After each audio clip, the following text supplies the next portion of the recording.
Hello friends, welcome you all. आज मैं आपने जो वीडियो लेकर आया हूं, देखिए बात करेंगे एक पेनी स्टॉक की।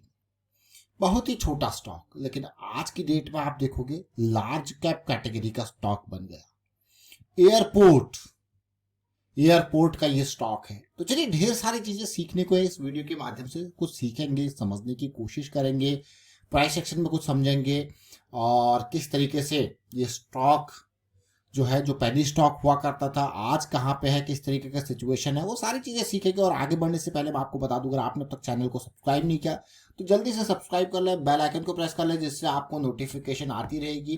और प्राइस एक्शन सीखने के लिए आप ज्वाइन कर सकते हो मेंबरशिप ज्वाइन बटन पे क्लिक करके। देखिए, प्राइस एक्शन की सीरीज बहुत इंपॉर्टेंट है, इसको देखिए, समझिए और साथ के साथ प्रैक्टिस जरूर कीजिए। देखिए, देखने से और खाली देखने से काम नहीं चलेगा, समझ में तभी चीजें आती हैं जब प्रैक्टिस होती है। तो इसलिए प्रैक्टिस जरूर करनी है। तो ये प्राइस एक्शन की सीरीज को देखते हैं और आज जिस स्टॉक की हम चर्चा कर रहे हैं, जरा उसको देखिए। GMR airports infra. GMR airport infra जो कि भी रिसेंटली इसने 94 के अराउंड का हाई टच किया है। आज की डेट में इसका मार्केट कैपिटलाइजेशन आप देखोगे तो हो गया है 52,000 करोड़, यानी कि लार्ज कैप कैटेगरी में पहुंच चुका है। लेकिन कुछ टाइम पहले ये स्टॉक एक स्मॉल कैप कैटेगरी का स्टॉक हुआ करता था। मात्र और मात्र 14,000 करोड़ का मार्केट कैपिटलाइजेशन, 23 का प्राइस। जी हाँ, ये ज़्यादा पुरानी बात नहीं, 2020 अक्टूबर की बात है। उसके बाद आज की डेट में इस शेयर को देख सकते हो, जीएमआर इंफ्रा कहाँ पहुंच चुका है। यह एयरपोर्ट वाला stock, power, coal mining, GMR airport, बहुत सारी चीजें इसके पास है। और अगर इस स्टॉक को प्राइस सेक्शन में देखते हैं, थोड़ा सा कुछ सीखने समझने की कोशिश करेंगे। जैसे मैंने आपको कहा कि हर स्टॉक, चाहे वो भागा है नहीं भागा है, बहुत सारी चीजें सिखाता है। लेकिन इस स्टॉक का अगर मैं मंथली चार्ट आपके सामने रखूं तो आप रिलेट कर पाओगे, चीजों को समझ पाओगे। क्योंकि ये स्टॉक ऐसा नहीं कि कोविड के टाइम में ही इसमें गिरावट आई, बल्कि कोविड के टाइम की गिरावट इस स्टॉक के लिए कुछ भी नहीं थी। मैं ये क्यों कह रहा हूं, आप खुद देख सकते हो। देखिए, 2007 में एक रैली आती है, फिर एक बड़ा फॉल आता है जो कि 2008 वाला फॉल था, फिर एक रैली, फिर एक और बड़ा फॉल, फिर एक रैली, फिर एक और बड़ा फॉल। लेकिन अब देखिए, इतने बड़े फॉल्स इसमें आए, उसके हिसाब से अगर कोविड के फॉल को देखोगे तो आपको कुछ नहीं लगेगा। समझ लो, जो स्टॉक इतने बड़े बड़े फॉल्स झेल गया है, उसके लिए कोविड का फॉल मात्र एक छोटी सी करेक्शन थी। 25 से देखिए 50% की मात्र एक छोटी सी करेक्शन। क्योंकि इसकी करेक्शंस पुरानी वाली कितनी है, देखिए 90 के लेवल से 9 के लेवल तक, मतलब 100 रुपये में से मात्र 10 रुपया बचा, यानी कि 90% तक की करेक्शंस इसने देखी है। देखिए, तो इसीलिए अब इस करेक्शन को ही लगा लो, कहाँ गए देखिए 40 का लेवल, कहाँ ये देखिए 10 का लेवल। आप खुद सोचिए कि कितनी बड़ी बड़ी करेक्शंस इसने देखी हैं, तो उसके हिसाब से क्या ही ये करेक्शन है। लेकिन अब हम इसके बारे में बात कर रहे हैं तो कुछ समझेंगे, सीखेंगे। अगर आप स्टॉक को देखो, देखिए गिरता गिरता एक टाइम ऐसा आता है किसी भी स्टॉक में कि वो आपको दिखाता है कि भैया मैं बेस जो है बना रहा हूँ। अब जैसे ये मंथली चार्ट है, और मंथली चार्ट में आप क्लियरली देख सकते हो कि बेस बन रहा है। पॉइंट नंबर 1, पॉइंट नंबर 2 आपको देखने को मिल रहा है। तो अगला मोमेंटम के बाद जब करेक्शन आएगी तो बहुत इंपॉर्टेंट हो जाएगी। जैसे मोमेंटम यहाँ पे बना देखिए, और मोमेंटम के बाद क्या आई, यहाँ पे करेक्शन आपको देखने को मिल रही है। मोमेंटम बना है, उसके बाद की जो करेक्शन है थोड़ा लंबी जरूर चली है, लेकिन जब आप इसको तसल्ली से देखोगे तो आपको लगेगा यार ये जो है, ये बढ़िया करेक्शन जो है। ये कोविड के बाद की जो फॉल है ना, उसमें इस स्टॉक में इतना कोई बड़ा मैं कहूँगा असर नहीं है। लेकिन क्योंकि कोविड के बाद के फॉल को अगर आप तसल्ली से देखो तो ये जस्ट मोमेंटम के बाद की करेक्शन रिजॉल्व भी हो रही थी, देख रहे हो। और जैसे ये स्टॉक हमारी रडार में आया था तब थोड़ा सा इसने मोमेंटम गेन किया था, वो भी 2020 के अक्टूबर के टाइम फ्रेम में। देखिए जुलाई, अगस्त, अक्टूबर में, मतलब ये देखिए ये मोमेंटम के बाद की करेक्शन भी रिजॉल्व हो गई थी। और ये जून चल रहा था 23, 24, 25 का लेवल। और उसके बाद आप क्लियरली देख सकते हो। इसलिए मैं आपको कहता हूँ कि प्राइस को देखना है तो इन बिटवीन ये बड़ी करेक्शंस आपके सामने आती रहती है, लेकिन जरा देखना है उसको कि कैसे वो मोमेंटम गेन कर रहा है। तो ये जैसे ही चीजें स्टार्ट हो रही थी तो आपके सामने हम वीडियो लेके आए थे अक्टूबर के टाइम फ्रेम पे 23 का लेवल, और उम्मीद थी कि जल्द से जल्द ये लेवल सबसे पहले टच हो, फिर ये लेवल टच हो। तो आज की डेट, उसके बाद ये थर्ड हमारा लेवल था। तो आज की डेट में अगर आप देखो, ये लेवल ऑलरेडी इसने पार कर दिया और ब्रेकआउट हुआ और पुल बैक आया, बढ़िया पुल बैक आ गया। अब ये लेवल भी मैं कहूंगा कि ऑलमोस्ट पार करके कंसोलिडेशन ही चल रहा है।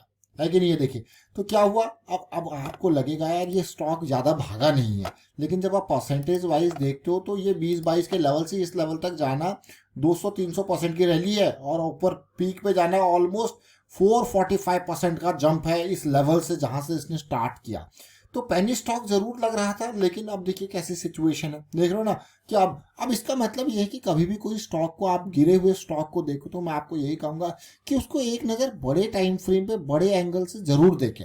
तो बड़े एंगल से फायदा क्या होता है, तो मान लो मैं इस स्टॉक में अगर सीधे सीधे कहूँ कि आपने स्टॉक ने आपको ये स्टॉक मिला 22-23 के लेवल पे, आपने देखा कि यार जो लास्ट स्विंग लो था वो है ऑलमोस्ट 14 के लेवल पे, तो मतलब आपको देखा इसमें 8 पॉइंट का लॉस है ना।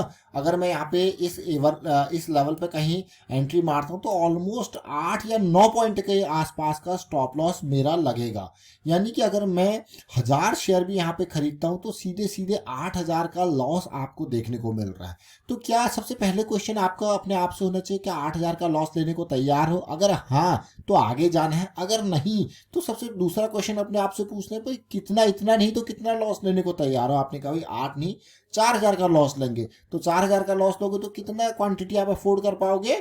आप अफोर्ड कर पाओगे मात्र और मात्र कितने, अब जरा लगाइए, आपको क्या यार 100 तो नहीं 50 ले लेंगे। तो देख रहे हो एक शेयर पे आपको दिख रहा है कि सीधे सीधे कितना है। तो ये धीरे धीरे करके जो ये इस तरीके से आपने क्वांटिटी को हाफ किया और उसके बाद फिर आप कहोगे यार हाँ इतना जो है 8000 नहीं 4000 का ले रहे हो, तो कहते 550 नहीं 500 क्वांटिटी आपका भाई 500 क्वांटिटी आपने रखी।